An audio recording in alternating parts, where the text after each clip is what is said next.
चल रहा है। आकाश से निरूपण विवाद अध्यासिता शब्दोपलब्धि कर्णजन्य कार्यत्वाद रूपोपलब्धिवत। विचार बता रहे थे कि भाई आकाश रूपी द्रव्य को सिद्ध करना बहुत कठिन है। पृथ्वी जल तेज वायु द्रव्य सिद्ध कर दिया गया, एक ही अनुमान शुरू से ही कर दिया, एवं जलादिशु कह दिए, और उसके कार्यों के शरीर इंद्रिय विषयों का चर्चा भी कर दिया। लेकिन आकाश का कोई कार्य नहीं होता। समस्या तो ये है ना, कार्य होता है तो घटवत घटवत करके आपने अनुमान बना लेते हो आसानी से। अब आकाश का कार्य है नहीं तो कैसे हम अनुमान करें। लेकिन आकाश के इंद्रिय होता है, आकाश का इंद्रिय होता है, श्रोत्र इंद्रिय। इसलिए इस इंद्रिय के द्वारा ही हमें आकाश तक पहुंचना पड़ेगा, क्योंकि एक इंद्रिय ऐसा है जो हमारा शब्द अनुभव करा रहा है, और उस इंद्रिय के कारण कोई ना कोई होगा।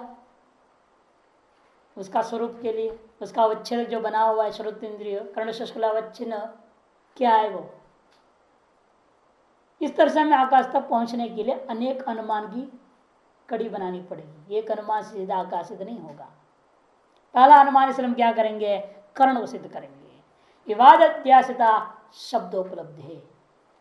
यदि विवाद का विषय भूता शब्द का अनुभूति है, वह कर्णजन्या कोई न कोई कर्ण से जन्य होगी।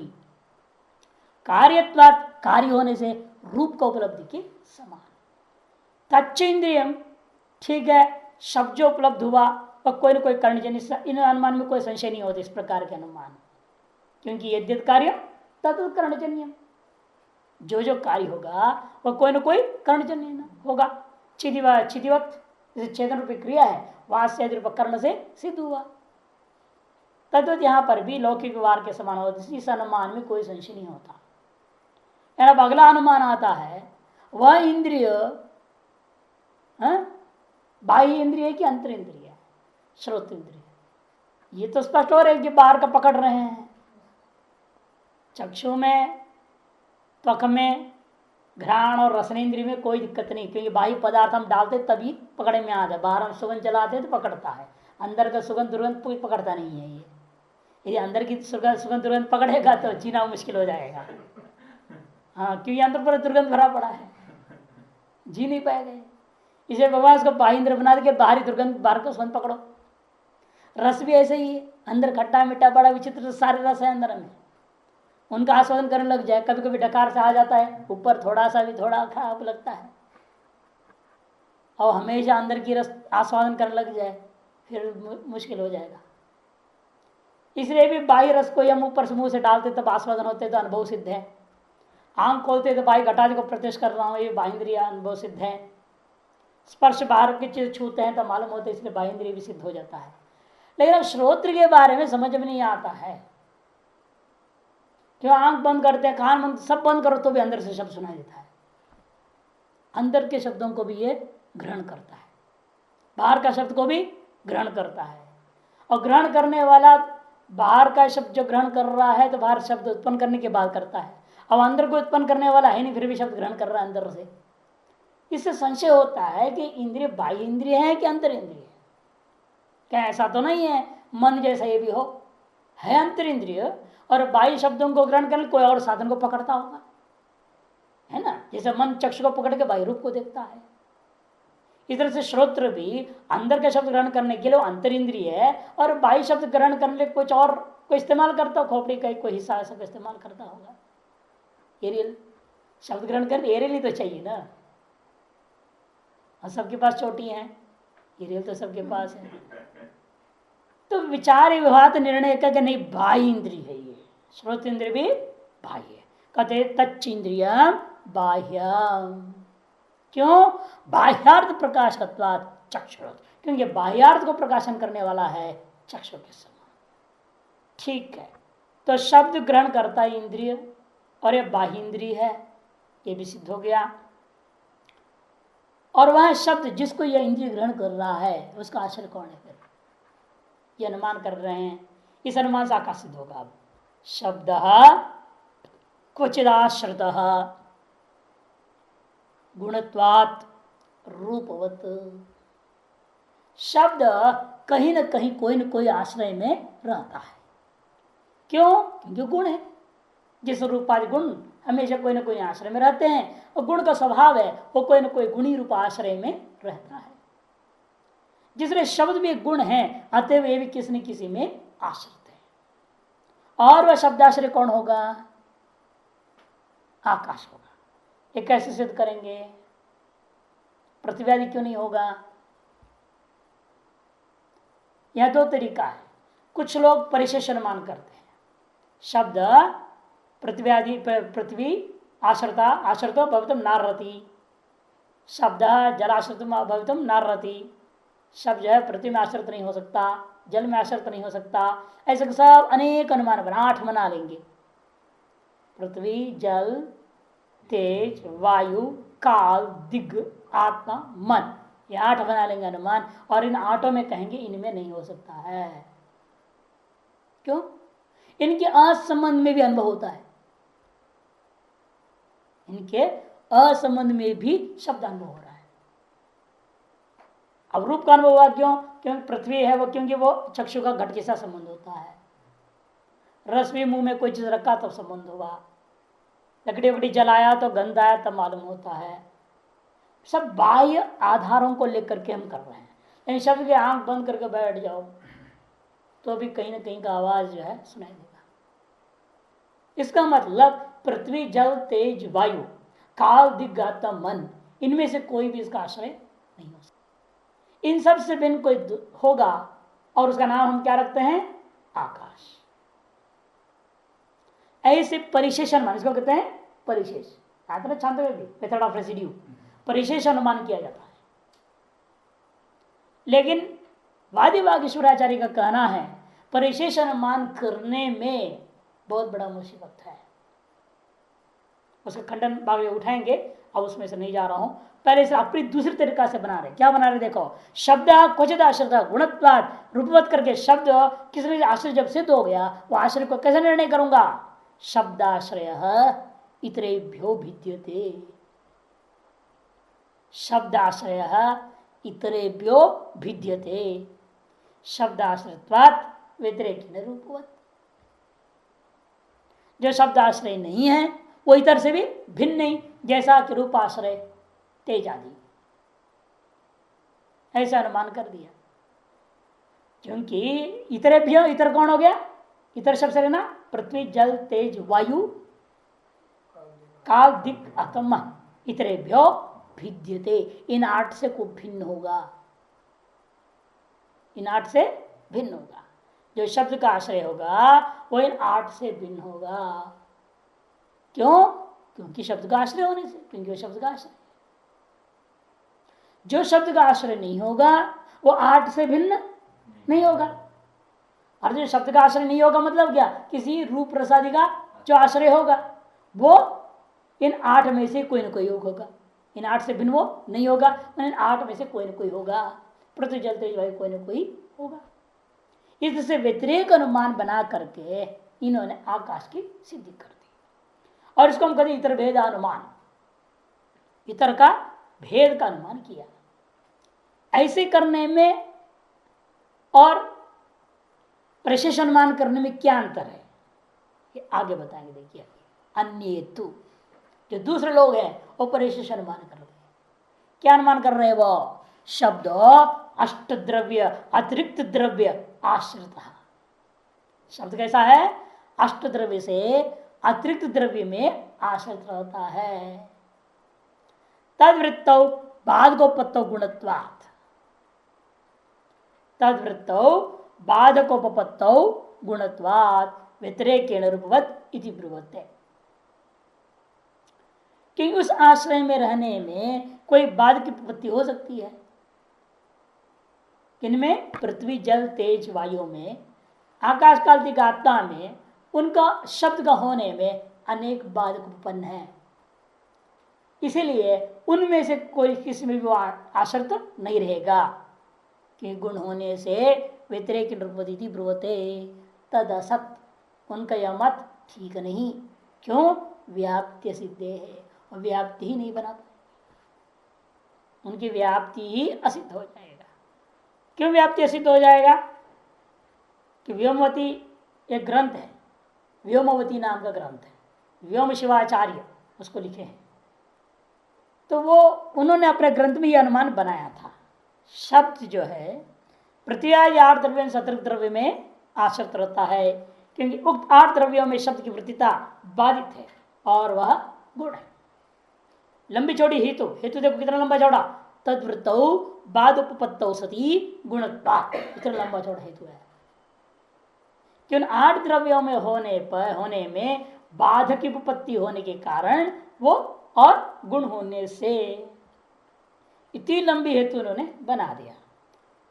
जो उन 8 द्रव्यों से अतिरिक्त द्रव्य के आश्रित नहीं होता, जो उन 8 द्रव्यों से अतिरिक्त द्रव्य कौन, आकाश, जो उसमें आश्रित नहीं होता वो 8 द्रव्यों से भिन्न भी नहीं होता, अर्थात 8 द्रव्य के अंतर्गत हो गया। जैसे रूपात्म गुण का आश्रय तेज आदि, पृथ्वी आदि, ऐसे उन्होंने जो अनुमान किया उसमें दोष दे रहे हैं, ऐसा नहीं हो सकता क्योंकि व्याप्ति सिद्ध है, उक्त अनुमान संगत नहीं है, क्योंकि वहां साध्य और साधन की व्याप्ति ही आप सिद्ध नहीं कर सकते हो। क्यों नहीं सिद्ध हो सकता है? इन वास्तविक कथा क्या है, अभाव ज्ञान के प्रति प्रतियोगी ज्ञान कारण होता है। अभाव ज्ञान के प्रति प्रतियोगी ज्ञान कारण, व्यतिरेक से अभाव रूपत्व, स्वयं समझा रहे मूल में व्यतिरेक क्या है, अभाव रूपा होता है। अभाव रूपा होने से प्रतियोगी साध्य ज्ञानाधीन ज्ञान प्राप्त, प्रतियोगी साध्य के ज्ञान के अधीन होता है अभाव ज्ञान। प्रतियोगी ज्ञान हो आपके पास तभी आप उसके अभाव ज्ञान को निश्चय कर पाते हो। तद ज्ञान है, और प्रतियोगी ज्ञान हो ही गया यहां पर वर्तमान स्थल में, तो अनुमान व्यर्थ, अनुमान ही व्यर्थ है कि साध्य के अभाव, जिसका ज्ञान अपने प्रतियोगी के ज्ञान के अधीन हो जाता है, और जिसका ज्ञान अपने प्रतियोगी जब अधीन हो गया उसके लिए साध्य का ज्ञान पहले होना जरूरी है। अभाव ज्ञान के प्रति स्वसाध्य ज्ञान होना पहले जरूरी हो गया। और जब साध्य का ज्ञान ही हो गया फिर अनुमान क्या करोगे? जिस साध्य का सिद्ध करने के लिए अनुमान करने जा रहे हो वह साध्य ही आपको सिद्ध हो ही गया, फिर अनुमान की जरूरत क्या? कि व्यतिरेक अनुमान क्या होता है, हमेशा ही अभाव घटित होगा ही वो। इसलिए हमें करना क्या पड़ता है, अभाव अभाव, अभाव का अभाव, जिसे प्रतियोगी क्या बनना चाहिए, अंत में भाव जाना चाहिए। स्वयं साध्य अभावात्मक होगा, साध्य क्या है, अभावात्मक होगा, तो क्या हो जाता है, उसका व्यतिरेक होगा क्या, अभाव का अभाव लेने लोगे, वो हो जाता है भाव। और हम सिद्ध करना क्या चाह रहे हैं, अभाव को। पृथ्वी क्या है, भाव, तो वो व्याप्ति तो बन सकती है। लेकिन जहां वस्तु साध्य भावात्मक है उसका व्यतिरेक कहने से क्या हो जाएगा, अभाव लोगे, उस अभाव ज्ञान के प्रति प्रतियोगी ज्ञान जरूरी हो जाएगा। वो प्रतियोगी क्या हो गया, साध्य भाव है। जब प्रतियोगी ज्ञान ही हो गया, साध्य का ज्ञान हो गया, फिर अनुमान क्या क्या जरूरत रह जाता है? समझ में नहीं आ रहा है? नहीं समझ में आई? देखो साध्य दो प्रकार की है ना, एक तो साध्य होगा भाव, और साध्य दूसरा है अभावात्मक साध्य होता है। और हमें साध्य का व्यतिरेक लेना है, साध्य का व्यतिरेक ये तो लेना पड़ेगा ना व्यतिरेक व्याप्ति में। जब व्यतिरेक लोग, इस भाव का व्यतिरेक लोगे आप, है ना, व्याप्ति घटाने के लिए, यत्र यत्र वन्य भाव तत्र तत्र धूमा भाव, ये तो व्यतिरेक व्याप्ति है ना। यत्र यत्र वन्य भाव तत्र तत्र धूमा भाव बोलना पड़ेगा। तो वन्य हो गया वहां भाव पदार्थ है या नहीं? व्यतिरेक व्याप्ति क्या होगा, आप इसके अभाव लोगे, वन्य भाव करके लोगे कि नहीं लोगे?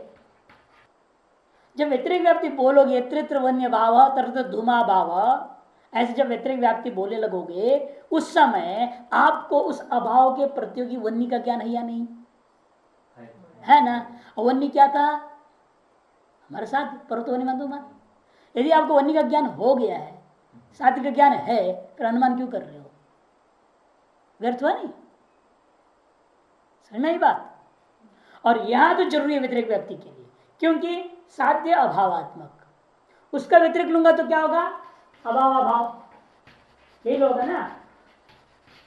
तो स्वयं साध्य क्या है, अभावात्मक है, उसका व्यतिरेक बने अभाव का अभाव, वो क्या हो जाएगा, भाव हो जाएगा, हो जाएगा भावात्मक, माने व्यतिरेक हो जाएगा भावात्मक, और आपका प्रतियोगी क्या हो जाएगा, अभाव रहेगा। अभाव का ज्ञान आपको हुआ ही नहीं है, इसलिए अनुमान करना जरूरी हो जाता है। क्योंकि अभाव की स्थिति के लिए हम अनुमान बना रहे हैं, क्योंकि साथ क्या हमारा अभाव है, तो अभाव की स्थिति के लिए हम अनुमान बना रहे हैं। इस अभाव का प्रतियोगी क्या बन जाता है, भाव हो जाता है। इसे भाव का ज्ञान होने पर भी अभाव का ज्ञान तो हुआ नहीं ना, अतएव वह हमें अनुमान की आवश्यकता रह जाता है। इसलिए व्यतिरेक व्याप्ति में हमेशा अभाव घटित साध्य ही होना चाहिए, भाव घटित साध्य नहीं। और इन्होंने क्या, व्यम शिवाचार्य ने क्या कर दिया, शब्द अष्ट द्रव्य अतिरिक्त द्रव्याश्रित करके भाव पक्ष भाव साध्य बना दिया। इसका व्यतिरिक्त मैंने अभाव हो गया, उस अभाव के प्रति कौन हो जाएगा, स्वयं साध्य हो गया। और साध्य यदि ज्ञान है अभाव का निश्चय करने के लिए, फिर अनुमान की जरूरत क्या रह जाता है, युक्ति है। इस युक्ति के आधार पर व्योम शिवाचार्य का अनुमान जो परिशेष अनुमान जिस तरीके से वो कर रहे हैं वो खंडन हो गया। और हमारे अनुमान में गड़बड़ी नहीं है, क्यों, हमने किसको लिया, हमारा अनुमान साध्य क्या है, इतरेभ्यो भिद्यते, इतरेभ्यो भिद्यते, इतर भेद को अनुमान बना दिया। अभाव को अनुमान, भेद क्या है, अन्योन्य भाव, उसको हमने साध्य बना दिया। उसका व्यतिरिक्त क्या हो जाएगा, भेद का अभाव, मन 8 हो जाएंगे वो पृथ्वी आदि 8। उनका ज्ञान होने पर भी उनसे के भेद का ज्ञान हुआ क्या, आपको नहीं हुआ। और साध्य क्या है हमारा, अष्ट नहीं, पृथ्वी आदि अष्ट नहीं है, पृथ्वी आदि अष्ट का भेद है। इसलिए यत्र यत्र पृथ्वी आदि अष्ट भेद अभाव तत्र तत्र शब्दाश्रित्व भाव, शब्दाश्रित्व का अभाव है। जहां जहां पृथ्वी आदि अष्ट के भेद का अभाव, पृथ्वी आदि अष्ट का भेद कौन है, आकाश, आकाश का अभाव जहां जहां पर रहेगा वहां शब्दाश्रित्व का अभाव आ जाएगा, है नहीं, आ गया। अर्थात जहां जहां पृथ्वी आदि अष्ट के भेद, 8 का भेद कहां रहेगा, 9वां में। हमेशा भेद स्व का भेद स्व में तो होता नहीं, आपका वेद आप में नहीं है ना, आपका वेद इनमें रहेगा, इनका वेद आप में रहेगा, नियम यही है, अन्योन्य भाव उसको करते इसलिए। इसे पृथ्वी आदि अष्ट भेद मेरा साध्य है ना। अब इसके व्यतिरिक्त व्यक्ति बनाओ तो कैसे बनाओगे, यत्र यत्र पृथ्वी आदि अष्ट इतर भेद अभावत तत्र हेतु का भाव लेना पड़ेगा, शब्दाश्रितभावत्वम। अरे बन सकता है, क्योंकि पृथ्वी आदि अष्ट कब इतर के भेद का अभाव कौन हो जाएगा, पृथ्वी आदि 8 हो जाएंगे। उनका ज्ञान आपको है ना, उनका ज्ञान होने पर भी आपको आकाश का ज्ञान नहीं है, और साथ क्या हमारा आकाश सिद्ध करना। अतः प्रतियोगिक ज्ञान होने पर भी अभाव ज्ञान आपको यहां नहीं है। ऐसे स्थिति में हमें अभाव सिद्धि करने के लिए अनुमान करना जरूरी हो गया।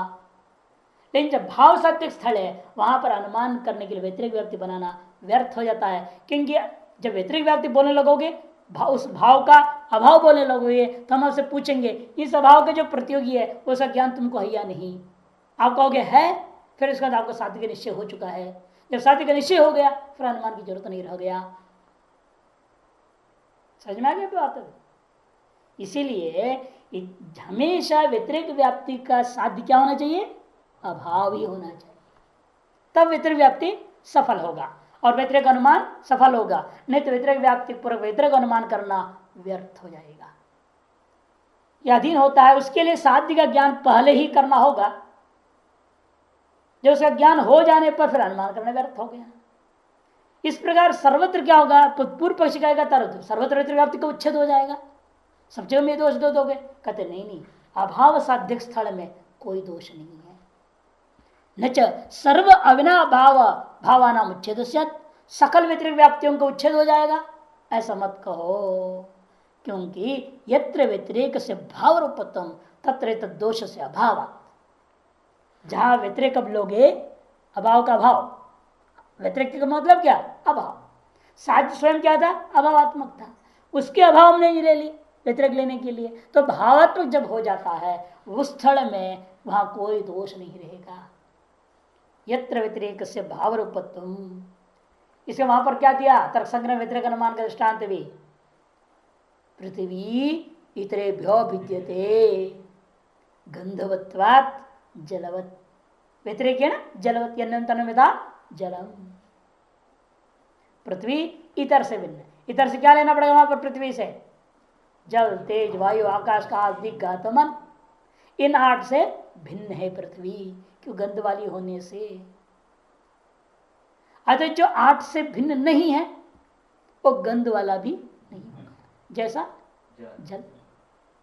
हमेशा व्यतिरेक अनुमान को इसी तरह से न पड़ेगा, या तो भेद को बनाओ या तो अत्यंत अभाव को बनाओ साध्य में।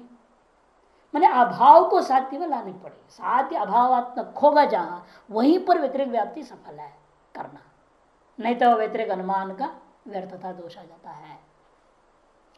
आकाशगत महत्व पक्ष से संभवात न केवल व्यतिरेकित्वम, और दूसरा आकाशगत महत्व को हम सपक्ष बना देंगे ना तो अनुमान क्या हो जाएगा, अन्वय व्यतिरिक हो जाएगा, केवल व्यतिरिक नहीं रहेगा। न केवल व्यतिरिकित्वम, आकाशगत महत्व परिमाण, आकाश में महत्व परिमाण जो है उसको दृष्टांत बना दो, दृष्टांत बना दो तो वहां व्याप्ति ग्रहण हो जाएगा, तो अन्वय व्याप्ति हो जाएगी। जब अन्वय व्यतिरिक व्याप्ति हो गया, केवल अन्वय नहीं रह गया या केवल व्यतिरिक भी नहीं रह गया, अन्वय व्यतिरिक उभयात्मक हो गया। जैसे पर्वतो वन्यमान धूमान, यत्र यत्र धूमः तत्र तत्र वन्य, ये अन्वय भी हो गया, यत्र वन्य भाव तत्र धूमा भाव, ये व्यतिरिक भी हो जाता है। वहां व्यतिरिक केवल अन्वय को पुष्ट करने के लिए, हमेशा हम लोग विपरीत भी जो बोलते हैं, अन्वय में कहा वस्तु को दृढ़ करने के लिए कहा जाता है।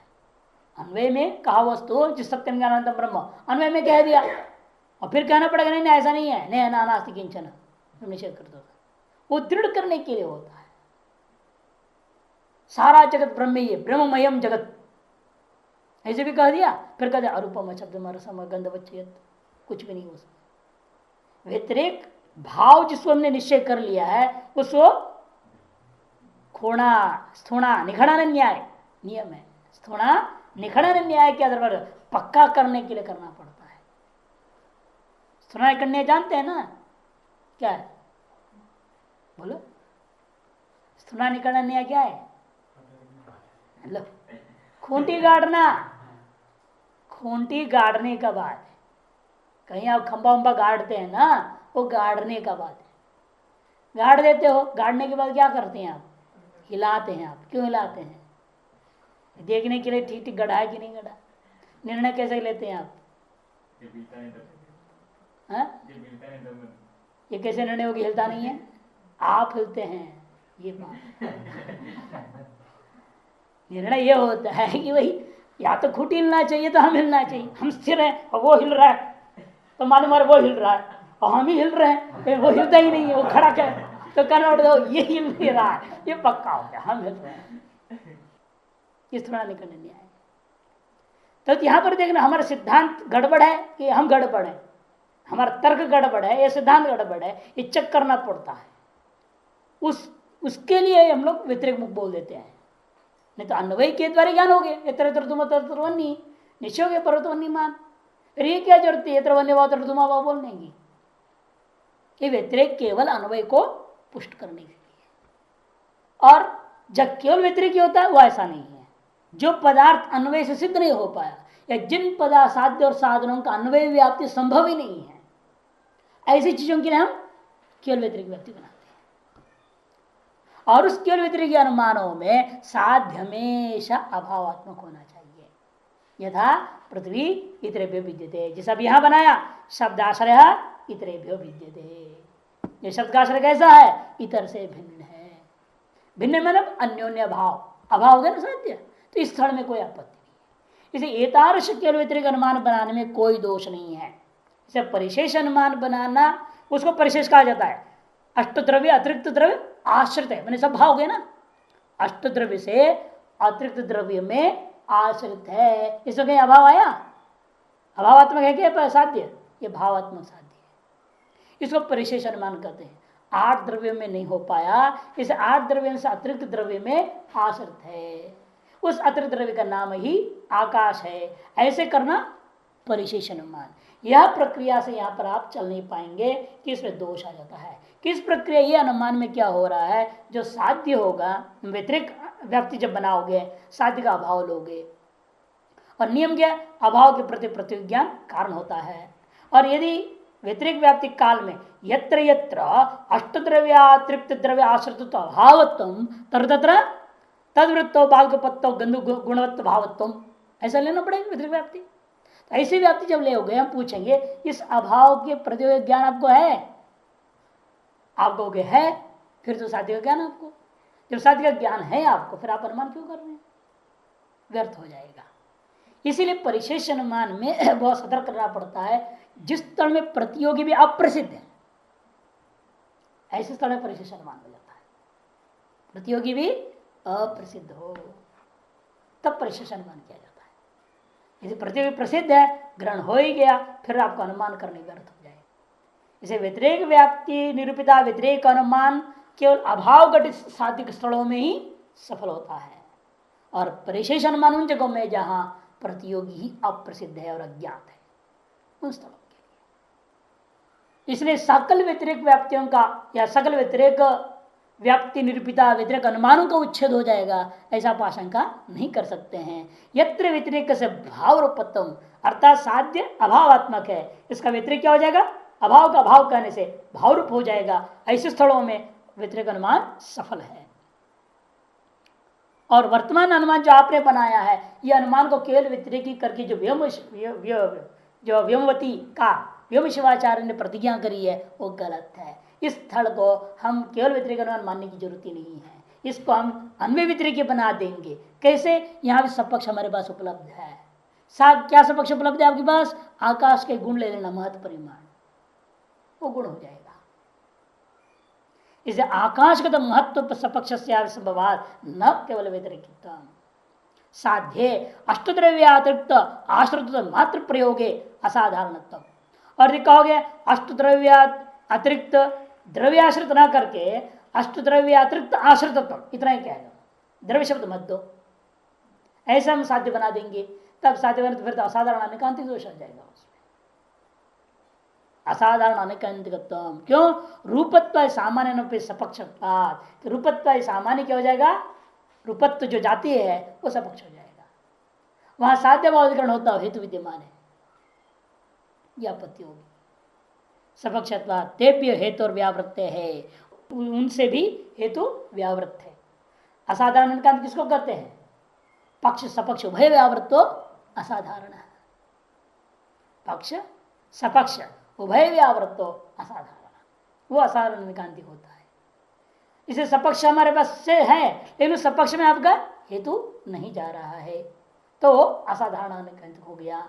जब दृष्टांत में हेतु नहीं रह गया, असाध्य सिद्धि व्याप्ति कैसे ग्रहण करोगे? जैसे मानस में धुआं ना हो, फिर धूम और अग्नि का मानस में व्याप्ति कैसे ग्रहण करोगे आप? हमेशा दृष्टांत में हेतु का होना जरूरी है, साध्य का भी होना जरूरी है। दृष्टांत में हेतु साध्य दोनों होनी चाहिए, तब तो मैं व्याप्ति में ग्रहण करूंगा, और वहां गृहित व्याप्ति के आधार पर हम पक्ष में साध्य को सिद्ध कर पाएंगे। यदि दृष्टांत को सपक्ष में ही हेतु नहीं रह गया, तो व्याप्ति कहाँ ग्रहण हुआ? फिर व्याप्ति ग्रहण नहीं हो सकता। जब व्याप्ति ग्रहण नहीं हुई तो अनुमान के द्वारा साध्य सिद्धि नहीं होगी। इसका नाम असाधारण अनेकांतिक दोष।